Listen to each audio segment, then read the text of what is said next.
गणेशाय नमः। ओम नमो भगवते वासुदेवाय नमः। भगवद गीता का 10वां अध्याय। मेरी दिव्य विभूतियों को अर्जुन मित्र अपार, उनके भीतर मुख्य जो सुन पांडव सरदार। परीक्षण गण में गरुड़ मैं हूँ, पशुओं में शेर, देवों में विष्णु मैं हूँ, गिरिन में सुमेर। शस्त्रधारियों में मैं हूँ कौशल्या सुतराम, बलधारियों में मित्रवर मैं हूँ प्रिय बलराम। पांडव गण पार्थ हूँ, युद्धवन में घनश्याम। मेरी सकल विभूति है बेजर परम ललाम।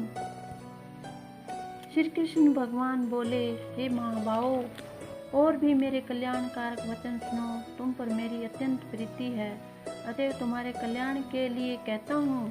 मेरी उत्पत्ति का हाल न तो देवता है जानते और न महर्षि लोग। मैं ही देवों और महर्षियों का आदि कारण हूँ। जो मुझे अजन्मा अनादि और सब लोगों का ईश्वर मानते हैं, वे सब मोह रहित है। उनके पाप नष्ट हो जाते हैं। बुद्धिमान, क्षमा, सत्य, सम, दम, सुख दुख, जन्म मरण, भय, अभय, अहिंसा, ममता, संताप, तप, दान, यश अपयश इत्यादि जो अनेक प्रकार के भाव है, वे सब मुझसे उत्पन्न होते हैं। 7 महर्षि और इनके पहले 4 मनुष्य मेरे मन से उत्पन्न हुए। जो मनुष्य मेरी इस विभूति को भली भांति जानते हैं, वे निश्चय ही योग से सिद्ध होते हैं, इसमें संदेह नहीं। यह जानकर कि मैं ही सबको उत्पन्न करता हूँ और मुझ में ही सबकी प्रवृत्ति होती है, विवेकी प्राणी मेरी उपासना करते हुए वे मुझ में अपने चित्त और प्राणों को लगाकर एक दूसरे को समझाते हुए भजन करते हैं, सदा संतुष्ट और सुखी रहते हैं। मेरे में मन लगाकर प्रीतिपूर्वक जो मेरा भजन करते हैं, वे मुझे प्राप्त कर लेते हैं। उनको मैं ऐसा बुद्धि योग देता हूँ जिससे वे ज्ञान को प्राप्त कर लेते हैं। अर्जुन ने कहा, आप तो परम ब्रह्म हो, परम धाम हो, परम मित्र हो, अचल और दिव्य पुरुष हो, आदि देव हो, अजन्मा हो, सन्यासी हो।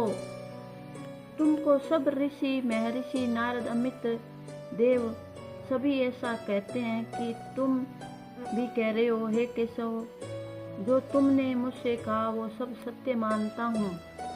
हे भगवान, देवता और दानव ये दोनों ही तुम्हारे रूप को नहीं जानते। हे पुरुषोत्तम, अपने रूप को तो आप सभी ही जानते हैं, अतः आप ही अपने रूप का वर्णन कीजिए, अपने विभूतियों का वर्णन कीजिए, जिनके द्वारा आप इन सब लोगों में व्याप्त हैं। किस प्रकार मैं आपको जान सकता हूँ? आपका ध्यान किन किन भावों से करना उचित है? हे प्रभु, आप कृपा करके अपनी माया और विभूतियों का विस्तार से कहिए। इस अमृत रूप आपकी वाणी को सुनने से मेरा मन तृप्त नहीं होता। श्री कृष्ण बोले, हे अर्जुन, मेरा विस्तार तो अनंत है। जो भी मुख्य विभूतियों को मैं तुम्हें मुख्य विभूतियों को सुनाता हूँ।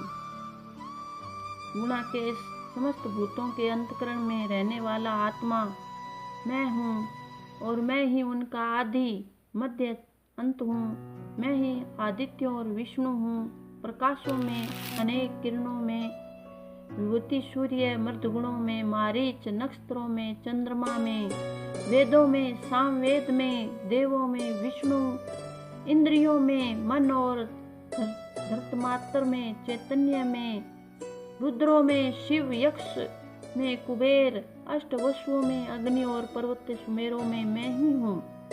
हे पार्थ, पुरोहितों में बृहस्पति, सेनापतियों में स्कंद और जलाशयों में समुद्र मैं ही हूँ। महर्षियों में भृगुवाणी हूँ, अक्षरों में ओमकार, युगों में जप और स्थावरों में हिमालय मैं ही हूँ।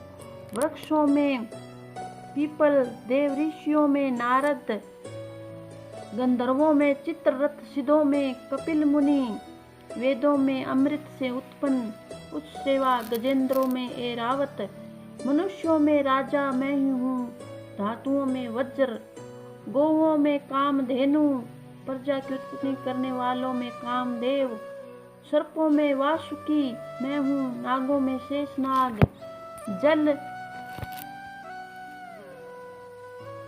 जलचरों में वरुण, पितरों में यरमा और शासन करने वालों में यमराज मैं हूँ। शुद्ध करने वालों में वायु, शस्त्रधारियों में राम, नदियों में गंगा मैं हूँ। हे अर्जुन, मैं सब प्राणियों का आदि, मध्य अंत विद्याओं में अध्यात्म विद्या और वाद विवादों में वाद मैं हूँ। अक्षरों में ओमकार, समासों में द्वंद्व, अक्षय कोक और 4 मुख वाला ब्रह्म मैं हूँ। सबको हरने वाली मृत्यु, भविष्य में होने वाले पदार्थ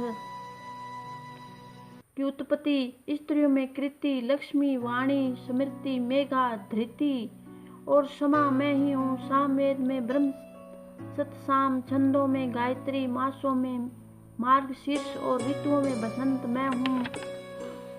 यादवों में वासुदेव, पांडवों में अर्जुन, मुनियों में व्यास और कवियों में शुक्र मैं हूँ। दमन करने वालों में दंड, जय चाहने वालों में नीति, गुह पदार्थों में मौन तथा ज्ञानियों में ज्ञान मैं हूँ।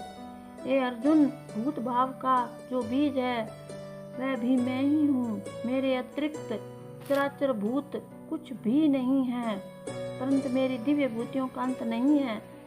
यह विभूतियों का विस्तार मैंने संक्षेप में कहा है। जो वस्तु ऐश्वर्यवान, शोभायमान और यशवान है वह मेरे ही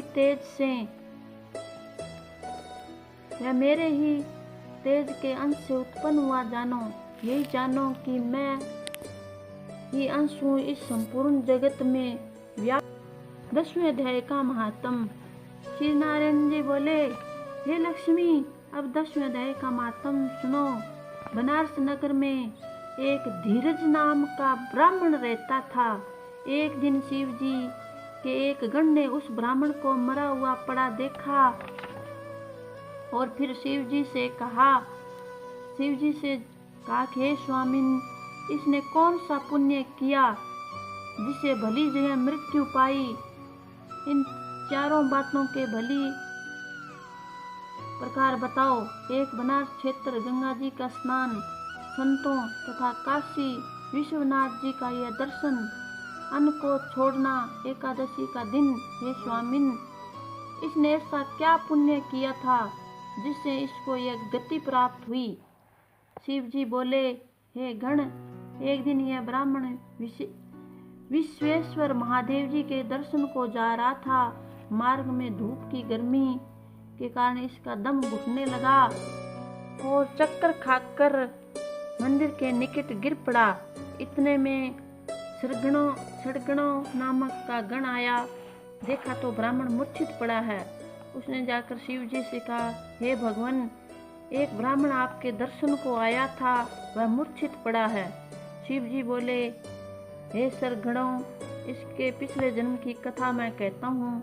एक समय कैलाश पर्वत पर पार्वती और हम बैठे हुए थे। एक हंस मेरे दर्शन को आया। वह हंस ब्रह्मा का वाहन था। ब्रह्मलोक से मान सरोवर को जाता था। उस सरोवर में सुंदर कमल के फूल थे। एक हंस एक कमल को लांघने लगा। उसकी परछाई कमल पर पड़ी तो वह हंस श्याम वर्ण हो गया, आकाश से गिर पड़ा।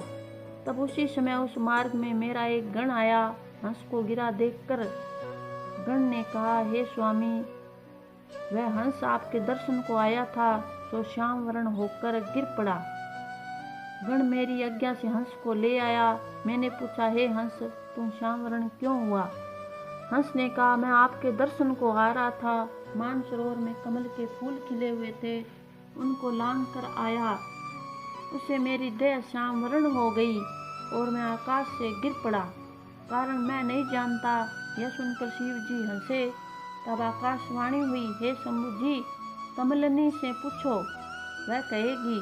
कमलिनी ने कहा, मैं पूर्व जन्म में पद्मावती नामक अप्सरा थी। उसमें एक ब्राह्मण गंगा के किनारे स्नान करके गीता जी के 10वें अध्याय का पाठ किया करता था। एक दिन इंद्र का सिंहासन हिला। तब इंद्र ने मुझे आज्ञा दी कि तू जाकर ब्राह्मण की तपस्या भंग कर। आज्ञा पाकर मैं उस विप्र के पास गई और उस विप्र ने मुझे श्राप दिया कि अरे पापनी, तू कमलनी हो जा। उसी समय मैं कमलनी हो गई। तभी मैं गीता जी के 10वें अध्याय का पाठ करती हूँ।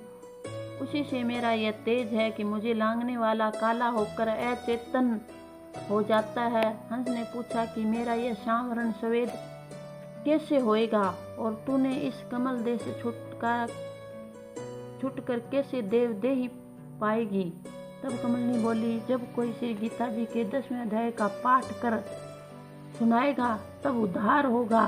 तब एक ब्राह्मण ने सरोवर से स्नान कर गीता के 10वें अध्याय का पाठ किया और उस हंस तथा कमलिनी ने सुना तथा उनका उद्धार हुआ।